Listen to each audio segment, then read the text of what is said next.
Julie, it was the last thing I do. If I have the money, and she smiled, I was only 10 years old, but I know what she meant, to start that anyone. It was Christmas Eve morning, I was the only one at home. My younger sister was out playing with her friends, and my two brothers were marauding around our campus day, causing havoc and furnishing their shoplifting skills amongst other acts of murder. So I watched it to the postman, hoping there'd be a direct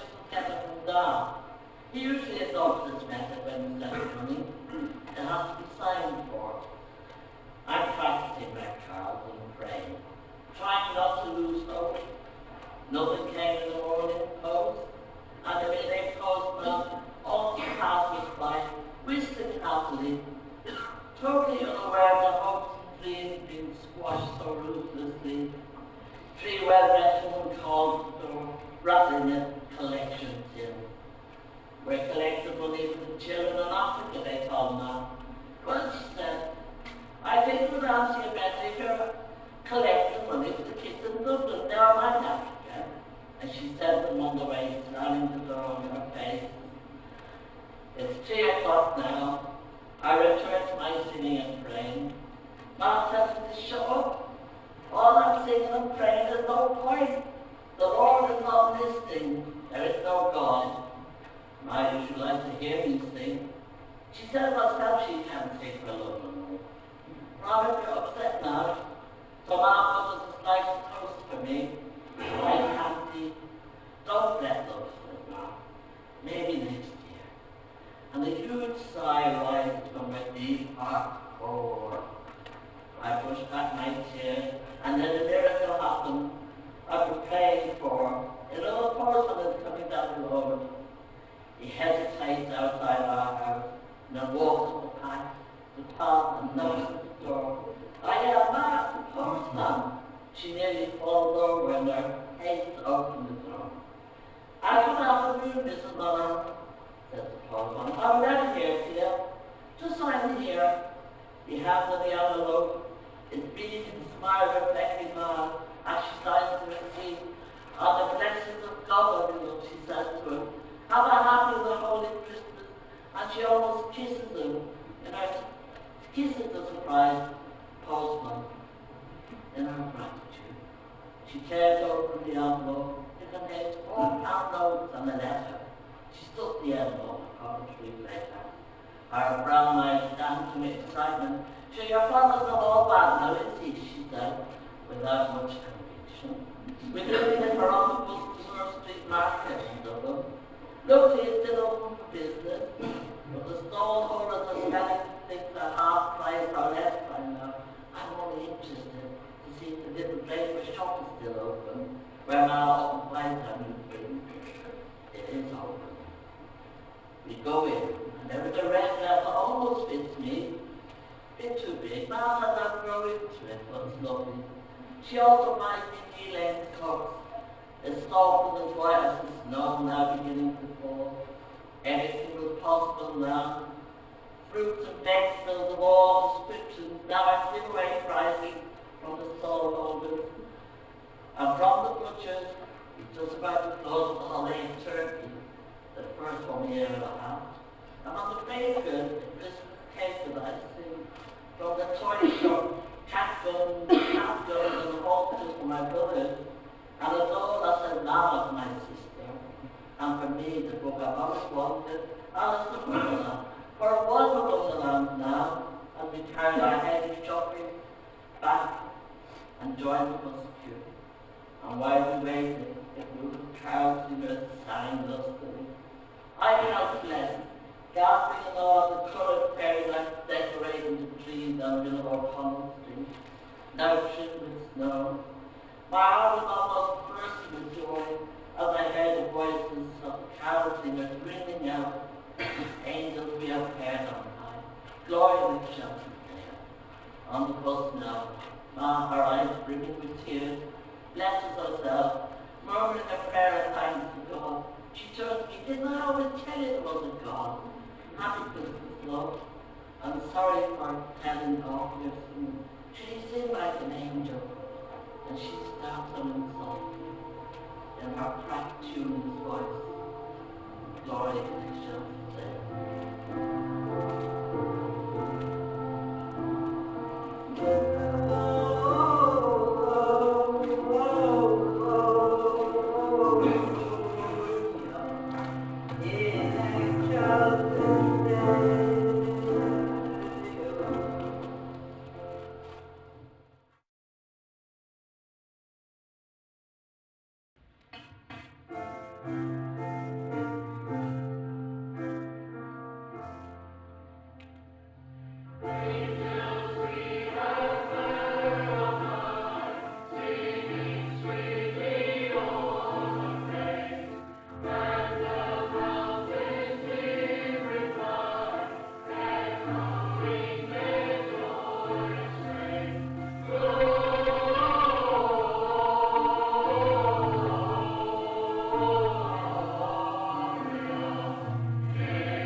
just delivered 5 of the most beautiful gold rings, one for each finger, all fitting perfectly.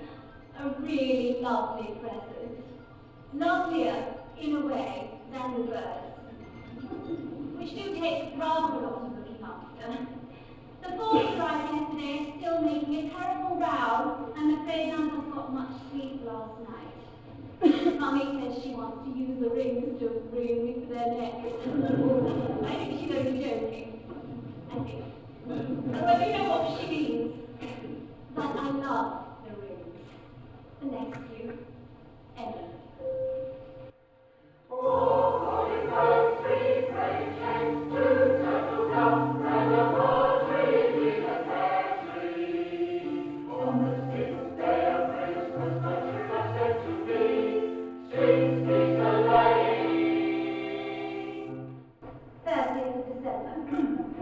Dear Edward, whatever I expected to find when I opened the front door this morning certainly wasn't 6 stocking grapes laying eggs all over the doorstep. Frankly, I rather hope they stopped sending birds. We have no room for them, and they have already ruined the croquet lawn. I know you meant well, but let's call a halt, shall we? Love, Emily.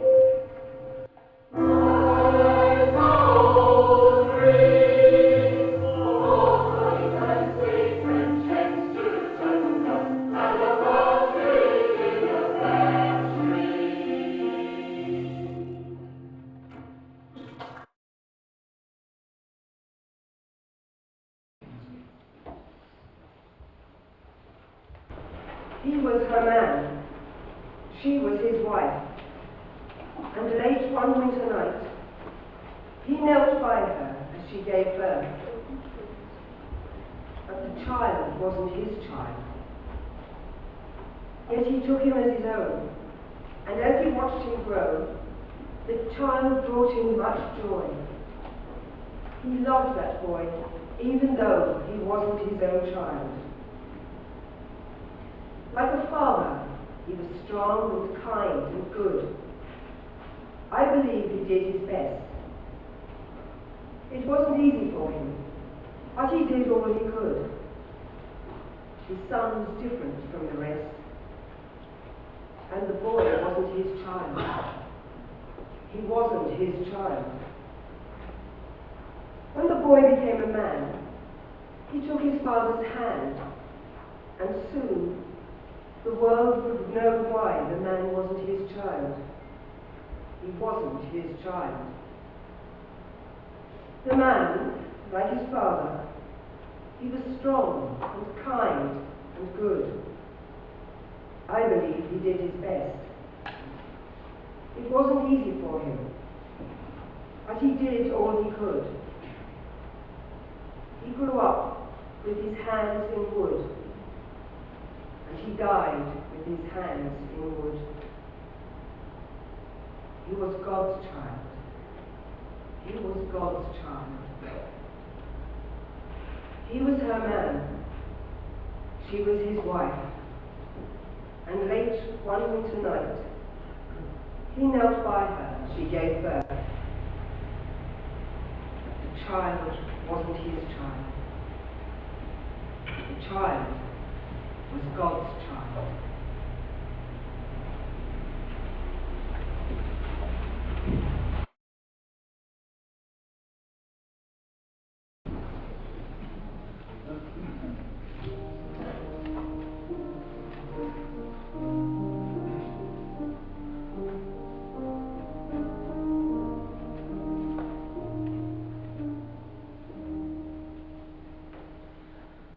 God, you chose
Look into my light.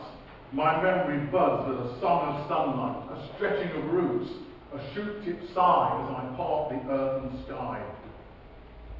Look into my light. My memory branches into arctic cold nights and a kaleidoscope of days. I am born in every forest heart, a guiding light out of the dark. Look into my light. My memory creeps into a lightning strike, cracking the sky. I break from the ground, the stars on my crown. Look into my light.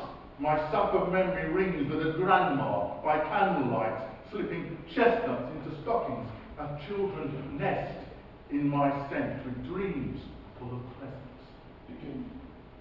Look into my light. Now I'm a Christmas tree. Now I'm a spruce, a pine, a palm, a cedar, an acer, an oak, a baobab. I am within all trees. You have sat beneath my branches. Look into my lights. See the heartwood within me, the spirit of every delight, the spirit of every tree everywhere. Whenever humanity sits and shares, wherever there is love and care. Look into my lights.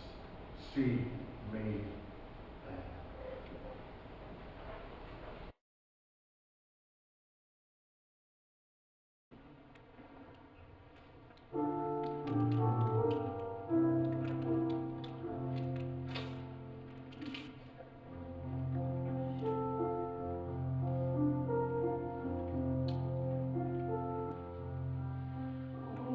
Christmas tree, oh Christmas tree, how lovely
judging from the way they're dancing, they're certainly not ladies. The village just isn't accustomed to seeing a regiment of shameless gussies with nothing on but their lipstick cavorting around the green, and it's Mummy and I who get the blame. If you value our friendship, which I do less and less, kindly stop this ridiculous behaviour at once. Emily.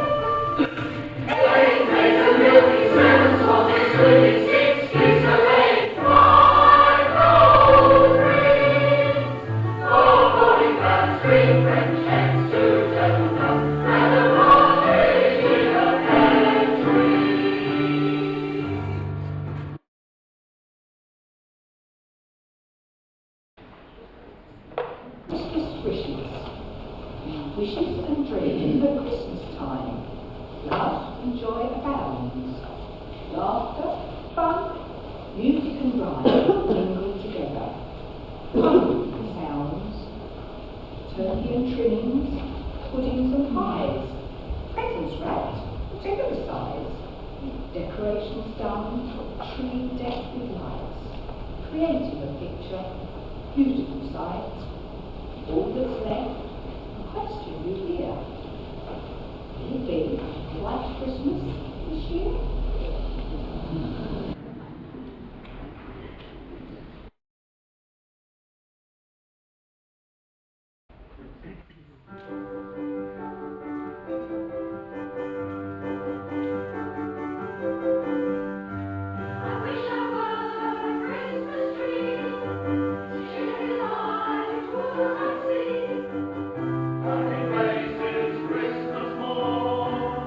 Celebrate when Christ was born.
instructs me to inform you that, with the arrival on her premises at 7:30 this morning of the entire percussion section of the Liverpool Philharmonic Orchestra and several of their friends, she has no course left open to her but to seek an injunction to prevent your importuning her further.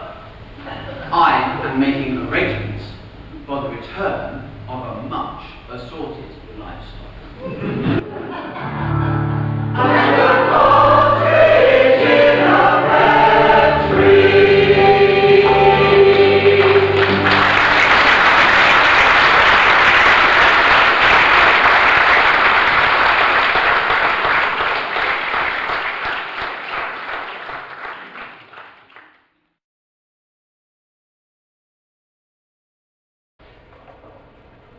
That man must be a misanthrope indeed, in whose breast something like a jovial feeling is not roused, in whose mind some pleasant associations are not awakened by the recurrence of Christmas. There are people who will tell you that Christmas is not to them what it used to be, that each succeeding Christmas has found some cherished hope or happy prospect of the year before dimmed or passed away, that the present only serves to remind them of reduced circumstances and straitened incomes, of the feasts they once bestowed upon hollow friends, and of the cold looks that now meet them. Never heed such dismal reminiscences. There are few men who have lived long enough in the world who cannot call up such thoughts any other day in the year. Then do not select the merriest of the 365 for your doleful recollections. But draw your chair nearer the fire. Fill your glass and sing the merry song. And if your room be smaller than it was a dozen years or so ago, or if your glass be filled with reeking punch, instead of sparkling wine, then put a good face on the matter, empty it offhand and fill it with another, and troll up the old ditty you used to sing. Thank God it's no worse. Look on the merry faces of your children, if you have any, as they sit round the fire. One little seat may be empty, one slight form that gladdened the father's heart and roused the mother's pride to look upon may no longer be there. Dwell not upon the past. Think not that one short year ago the fair child resolving in dust sat before you, the bloom of health upon its cheek, and the gaiety of infancy in its joyous eye.